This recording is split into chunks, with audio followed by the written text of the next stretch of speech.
ভারতের জনপ্রিয় নায়ক সাইফ আলী খানের উপর হামলার অভিযুক্ত মোহাম্মদ শফিকুল ইসলাম শেহজাদের ঝালকাঠির নলছিটি উপজেলার মোল্লারহাট ইউনিয়নের রাজবাড়িয়া গ্রামের বাসিন্দা। তার পিতা মোহাম্মদ রুহুল আমিন ফকির, তিনি একসময় খুলনা মিলে চাকরি করতেন। 3 ছেলের মধ্যে শফিকুল ইসলাম শেহজাদ দ্বিতীয় ছেলে।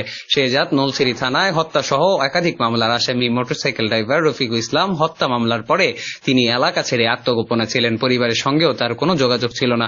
শেহজাদের ছোট ভাই মোহাম্মদ সালমান ফকির জানান, তার মেজো ভাই শেহজাদ মোটরসাইকেল ড্রাইভার রফিকুল হত্যা মামলার আসামি হওয়ার পরে ভারতে পালিয়ে যায়।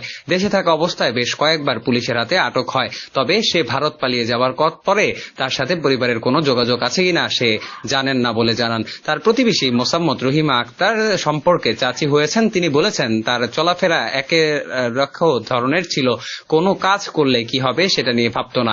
সে কারণে বহুবার পুলিশের হাতে আটক হয়েছে। প্রতিবেশী মোহাম্মদ রিন্টু হাওলাদার জানান, খুব কম বয়সে বিয়ে করেছিল, যা পরবর্তীতে বিচ্ছেদ করায়। তবে আমার জানা মতে সে সংসারে কোনো সন্তান ছিল না। এলাকার একাধিক মানুষ নাম প্রকাশে অনিচ্ছুক। তারা প্রতিবেদককে জানান, চুরি, ছিনতাই, চাঁদাবাজি, হত্যা সহ একাধিক মামলা রয়েছে শরীফুল ইসলাম শেহজাদের বিরুদ্ধে। তিনি পড়ালেখা করেননি কোনো প্রতিষ্ঠানে। একাধিকবার বিভিন্ন এলাকায় জনতার হাতে গণপিটনের শিকার হয়েছেন তিনি, তবুও শুধরায়নি তার স্বভাব চরিত্র। একাধিক বিয়ের কথা জানান এলাকাবাসী, তবে বর্তমান কোনো স্ত্রী নেই বলেও জানান তারা। শরীফুল ইসলাম শেহজাদের বাবা রুহুল আমিন ফকির বলেন, আমাদের সঙ্গে শেহজাদের কোনো যোগাযোগ নেই। শুনেছি সে ভারতে আটক হয়েছে। সে কবে কিভাবে ভারত গিয়েছে তা আমাদের জানা নেই। খারাপ কাজ করলে সে শাস্তি পাবে, এটাই আমরা কামনা করছি।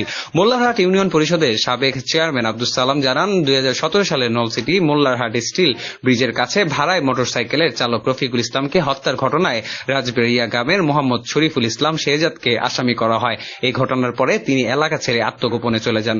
এলাকায় থাকাকালীন তিনি ছিনতাই, চুরি ও মারামারির সঙ্গে জড়িত ছিলেন বলে অভিযোগ রয়েছে। নলছিটি থানার ওসি আব্দুল সালাম বলেন, আমাদের কাছে এখনো কোনো বার্তা আসেনি, তবে শেহজাদের বিরুদ্ধে নলছিটি থানায় এবং ঢাকায় হত্যা মামলা রয়েছে। সে ছিনতাইয়ের সঙ্গে জড়িত বলে পুলিশের কাছে অভিযোগ আছে। দৈনিক নতুন বাংলার খবর, ঢাকা।